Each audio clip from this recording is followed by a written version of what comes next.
بسم الله الرحمن الرحيم الحمد لله رب العالمين والعاقبة للمتقين والصلاة والسلام على سيد المرسلين سيدنا محمد وعلى آله وصحبه أجمعين أما بعد.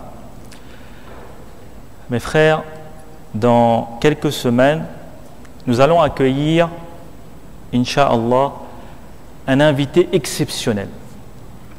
Un invité si exceptionnel que nos pieux prédécesseurs invoquaient Allah subhanahu wa ta'ala plusieurs mois avant sa venue.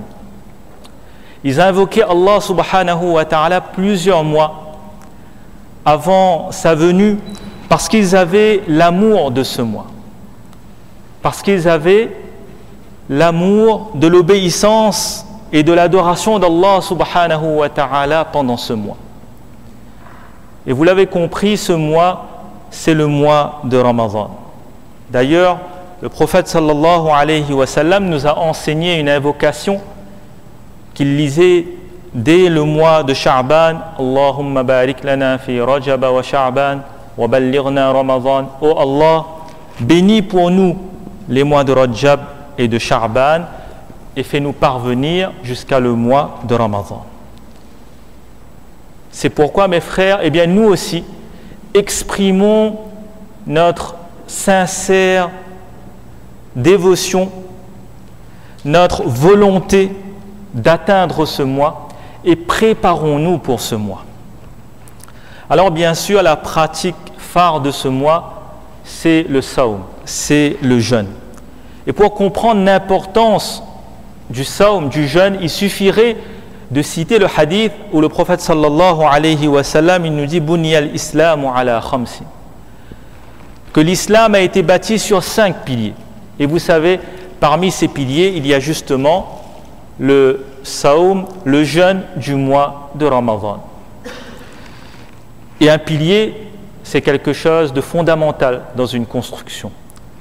Sans les piliers, eh bien la construction s'effondre. Alors les sahaba, radiyallahu anhum, les compagnons du prophète sallallahu alayhi wa sallam, ils jeûnaient. Et nous aussi, nous jeûnons. Nous aussi, Inch'Allah, nous allons jeûner. Mais quelle différence entre notre jeûne et le jeûne des sahaba, radiyallahu anhum?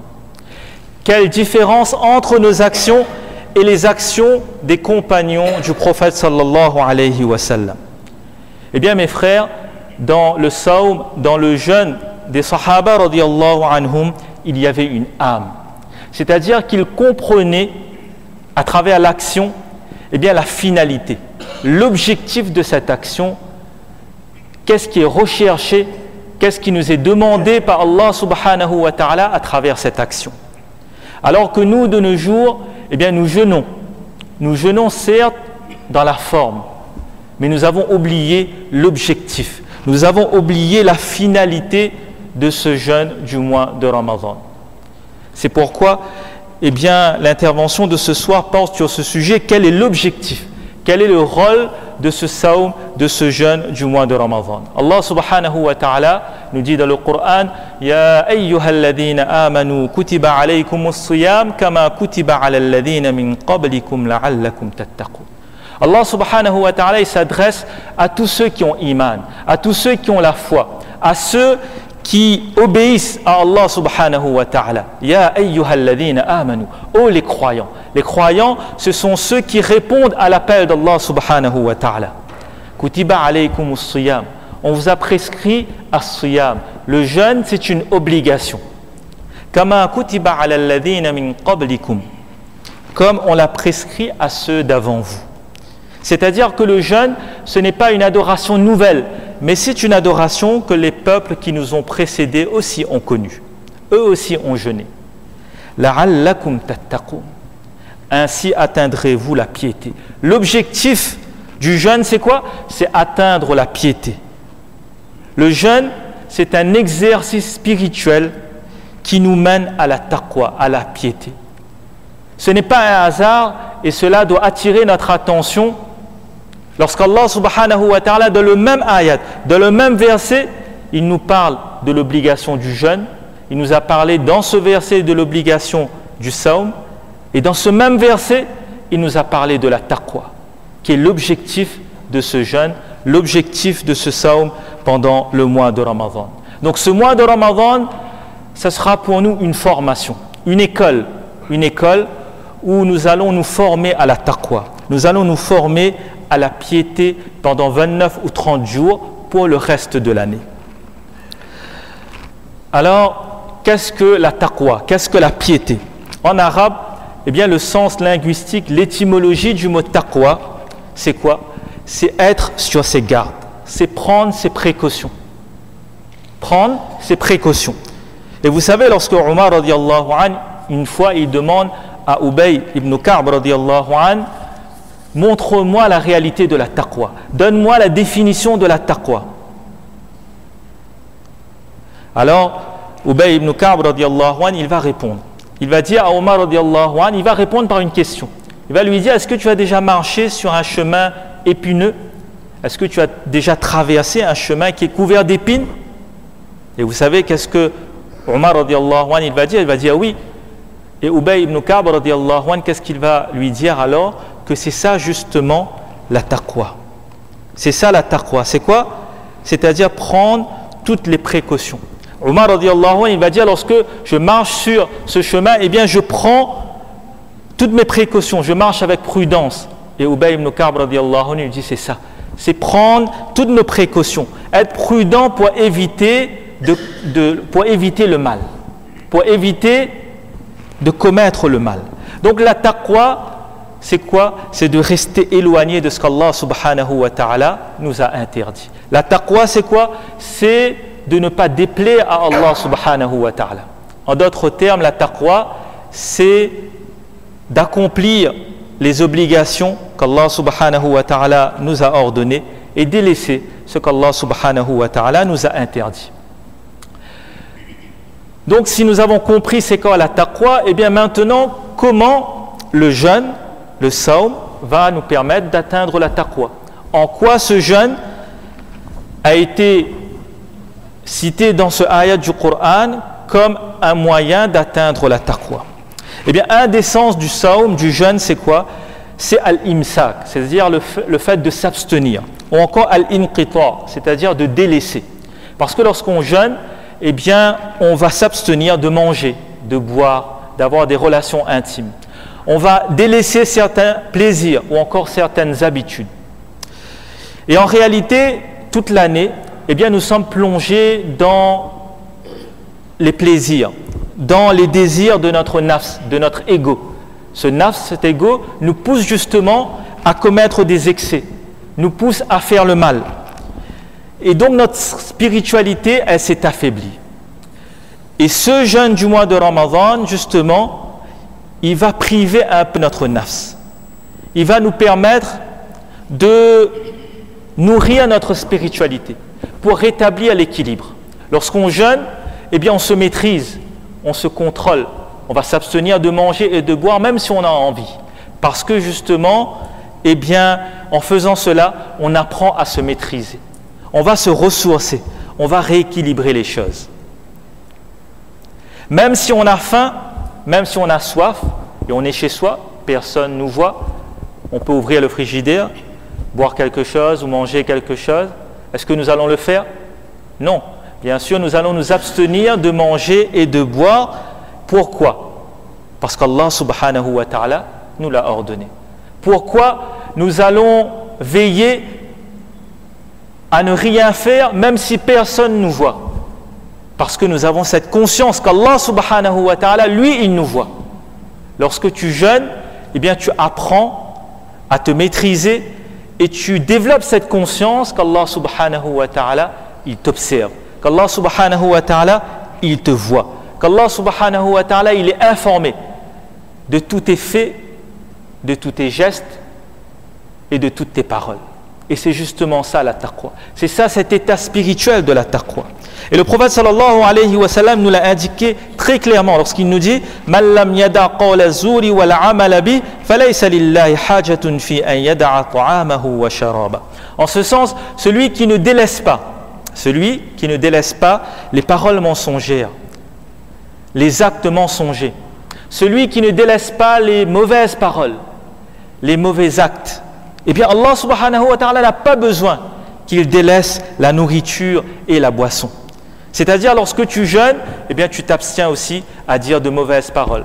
Tu t'abstiens aussi à faire des mauvaises choses. Mais au contraire, tu maîtrises ta langue, tu maîtrises ton regard, tu maîtrises tes pensées. Sinon ton jeûne, eh bien il n'est pas complet. Donc l'effet du jeûne, c'est quoi? C'est de développer en nous une attitude de la taqwa.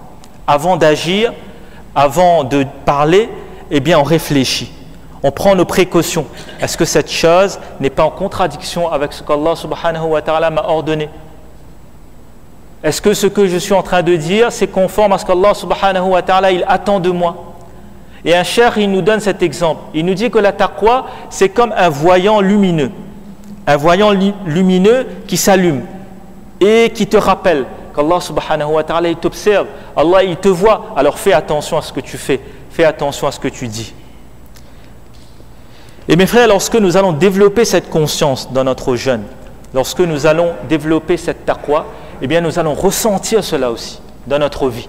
Déjà, lorsque nous jeûnons pendant ce mois de Ramadan, nous voyons que les choses sont différentes. Nous ressentons cette piété, nous ressentons cette taqwa, nous ressentons cette servitude envers Allah subhanahu wa ta'ala. Eh bien ça, c'est une formation pour que durant toute notre vie, eh bien nous exprimons cette servitude envers Allah subhanahu wa ta'ala. Et lorsque nous allons rompre notre jeûne le soir, eh bien nous sommes contents.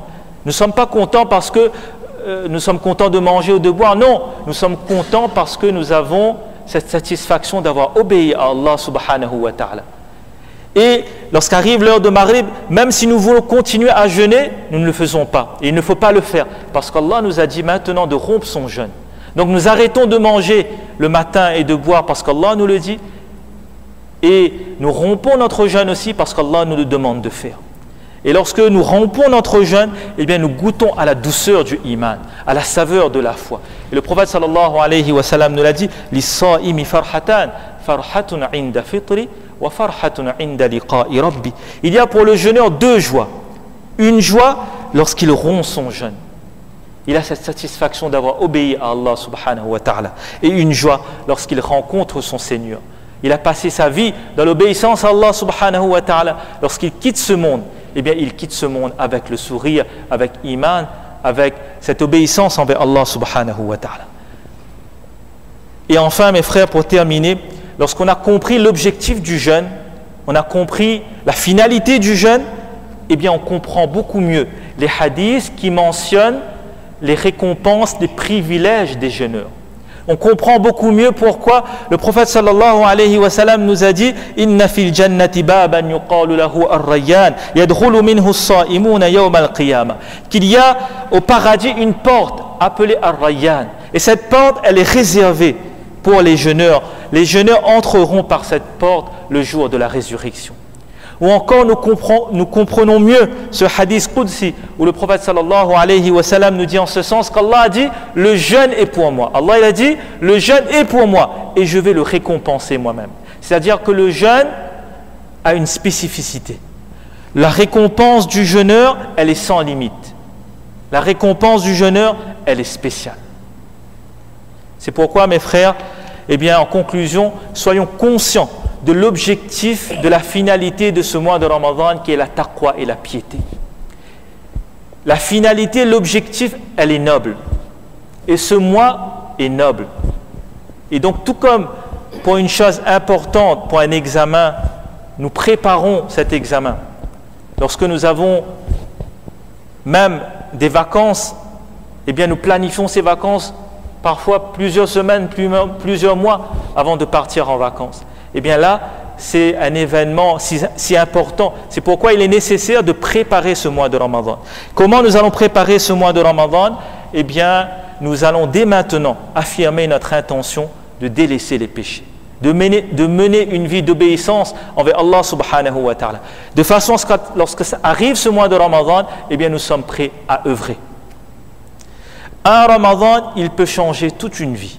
C'est pourquoi, eh bien, dès maintenant, demandons à Allah subhanahu wa ta'ala de nous pardonner, faisons un repentir sincère, faisons un retour vers Allah subhanahu wa ta'ala, revenons vers Allah subhanahu wa ta'ala et enfin demandons à Allah subhanahu wa ta'ala de nous faire parvenir jusqu'à ce mois de façon à jeûner sincèrement. Qu'Allah subhanahu wa ta'ala accorde à moi-même et à nous tous le tawfiq de comprendre et de mettre en pratique.